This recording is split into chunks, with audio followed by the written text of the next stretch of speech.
Hi guys, இன்னைக்கு வந்து பார்த்தீங்கன்னா மலையனூர் விளாக் தான் பார்க்க போகிறோம். ஒரு சில பேருக்கு வந்து பார்த்தீங்கன்னா நான் ரொம்ப ஓவராக பண்ணுறேன்னு தோணும். உண்மை என்னென்னா நான் ரொம்ப ஓவராக தான் பண்ணிகிட்ருக்கேன். அதுக்கப்புறம் வந்து பார்த்தீங்கன்னா நான் வந்து போயிட்டுருக்கப்போ ஒரு வயலில் வந்து மோட்டர் இறைச்சிட்டு இருந்துச்சு. ஸோ அதில் தண்ணி குடிக்கணும்னு ரொம்ப ஆசையாக இருந்துச்சு. ஸோ தண்ணி குடிச்சிட்டு விளையாடிட்டு இருந்தேன். அதுக்கப்புறம் வந்து பார்த்தீங்கன்னா மறுபடியும் வண்டி எடுத்து ஸ்டார்ட் பண்ணிவிட்டு நாங்கள் வந்து செஞ்சிக்கு வந்து போயிட்டுருந்தோம். அப்போ பார்க்கும்போது உண்மையிலே நிறைய ஃபோட்டோஸ் வீடியோஸ்லாம் எடுத்துகிட்டு இருந்தோம். ரொம்ப அழகாக இருந்துச்சு. எனக்குமே மைண்டு ஒரு ரிலாக்ஸாக ஃபீல் பண்ணிகிட்டு இருந்தேன். அதுக்கப்புறம் செஞ்சு வந்ததுக்கப்புறம் ஒரு பேக்கரிக்கு போனோம் நானும் மாமாவும். அவர் வந்து ஒரு பாதாம் கீர் சாப்பிட்டாங்க. நான் வந்து பப்ஸ் எடுத்து சாப்பிட்டுட்டு இருக்கப்போ அவருமே என் பப்ஸை எடுத்து சாப்பிட்டுட்டாரு மாமா. அதையும் முடிச்சுட்டு அதுக்கப்புறம் மறுபடியும் நாங்கள் வண்டி எடுத்து ஸ்டார்ட் பண்ண ஆரம்பித்ததுக்கப்புறம் வந்து பார்த்திங்கன்னா நாங்கள் வந்து பிரியாணி வாங்கிட்டு போயிருந்தோம், வாட்டர் பாட்டில், அதுக்கப்புறம் முட்டை மிட்டாயெல்லாம் வாங்கிட்டு போயிருந்தோம். ஸோ அதுக்கான பிளேஸ் எதனா ஒரு கிடைக்குமான்னு எதிர்பார்த்துட்டு இருந்தோம். அப்போ நமக்கு கண்ணுக்கு ஒரு பிளேஸ் வந்து தென்பட்டுச்சு. அந்த பிளேஸ் தான் இது. நிறைய பேர் போகிறவங்க வரவங்கலாம் பார்த்துட்டு போனாங்க, இவங்க என்ன லவ்வர்ஸா அப்படின்னு சொல்லிட்டு. என்ன பண்ணுறது, வயசு போயிடுச்சு.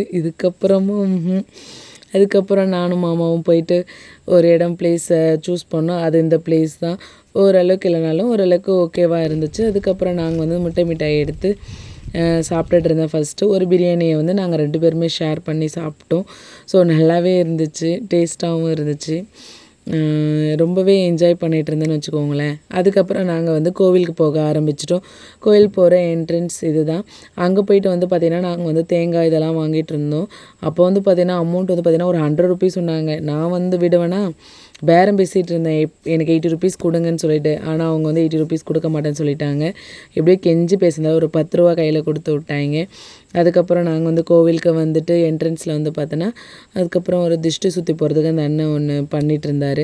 அதெல்லாம் முடிச்சதுக்கப்புறம் சாமி பார்த்ததுக்கப்புறம் நெய் தீபம் வந்து ஏற்றுறதுக்காக போயிருந்தேன். அதுக்கப்புறம் தான் சொன்னாங்க, நெய் தீபம் ஏன் ஏற்றுறோம் அப்படின்னு சொல்லிட்டு கேட்டால், நம்ம என்ன மனசில் நினைக்கிறோமோ அது எல்லாமே நடக்கும் அப்படின்னு சொல்லியிருந்தாங்க.